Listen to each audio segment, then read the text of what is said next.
Senior सियासतदान सिंध जे अॻूणे वॾे वज़ीर सरदार मुमताज़ अली भुट्टो जी 18 जुलाई ते वफ़ात बाद संदसि वॾे फर्ज़ंद अमीर बख्श भुट्टो जी सरदारी पग रस्म ॻोठ आबाद भुट्टो में अदा कई वई। सरदारी पग जी तक़रीब मुल्क जे मुख़्तलिफ़ इलाइक़नि खां भुट्टा बिरादरीअ जे हज़ारी माण्हुनि वॾे अंग में शिरकत कई। सरदारी पग तक़रीब में शहीद मीर मुर्तज़ा भुट्टो जे पगदार पुट जूनियर ज़ुल्फ़कार अली भुट्टो जी ख़ुसूसी तौर शिरकत कई।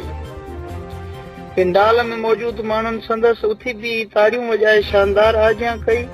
सरदारी पग तक़रीब में पीर पागारे जो फर्ज़ंद मोहम्मद राशिद राशिदी, अब्दुल ख़ालिक भरचूंडी, एमएनए गौस बख्श मर, सरदार सलाउद्दीन अकमल खान लगारी, पीटीआई अगवान मीर इफ्तिखार अहमद लुंड, मौज़म अब्बासी, सरदार अली नवाज गांगरो, सरदार तेगो खान तेगानी, राशिद महमूद सुमरो, सैयद ज़ैन शाह, सरदार आगा अली नवाज जलबानी, सरदार शौकत खान जरवार, सरदार रुतुफला दल, डॉक्टर इब्राहिम जतोई, मोहम्मद जान पंदरानी, मौला बख्श खोसो, सरदार ज़ुल्फ़कार खान जेहो, सरदार निसार अहमद खान खखरानी, अजहर खान कमारियो, सैयद अकबर शाह राशिदी, मोहम्मद आरिफ खान महर, आदिल इल्ताफ उनड़, लियाकत जतोई, रईस अल्लाह वसायो घोटो, मोहम्मद हसन चाचड़, आगा अरशद पठान ऐं ॿियनि जी ख़ुसूसी शिरकत थी।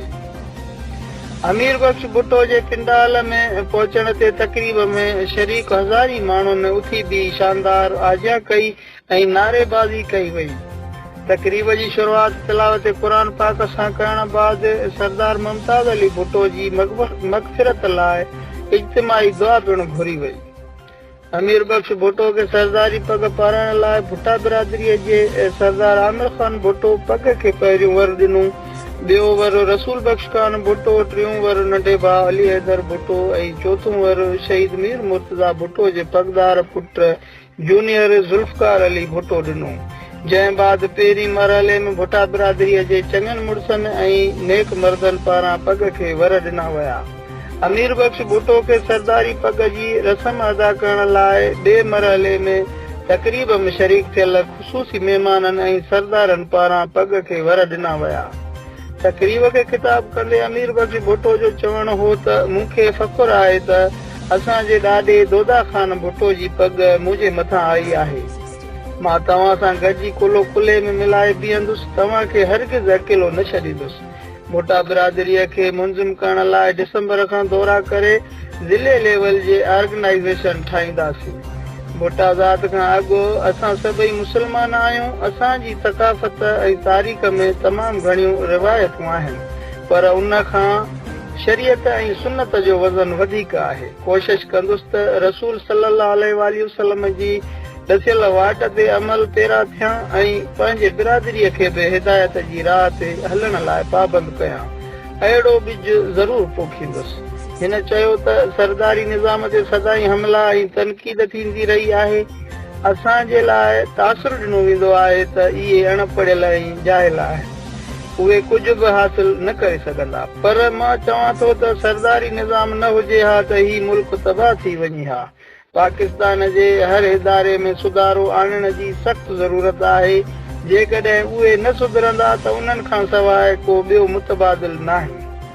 अदालतुनि में 20-20 सालनि ताईं केस हलनि था। आफ़ीसर सिफ़ारिशी वेठल आहिनि जेकी कंहिं ग़रीब जी दाद फ़रियाद ॿुधण लाइ तयारु न आहिनि। जेकॾहिं अदालतुनि मां इंसाफ़ वक़्त सिर मिले, आफ़ीसनि में वेठल आफ़ीसर ग़रीबनि जी परघोर लहनि त सरदारी निज़ाम पंहिंजो पाण ख़तमु थी वेंदो। हुन चयो त मुल्क में 70% ज़राअत आहे, पर ज़राअत खे नज़र अंदाज़ करे हारियुनि ऐं ज़िमेदारनि खे का बि सहूलियत नथी ॾिनी वञे। असांखे पाण में ॿधी ऐं भाईचारो पैदा करण जी सख़्त ज़रूरत आहे। जेकॾहिं असां सभु हिकु थी हलूं त असांजे साम्हूं केर बि मुक़ाबिलो नथो करे सघे।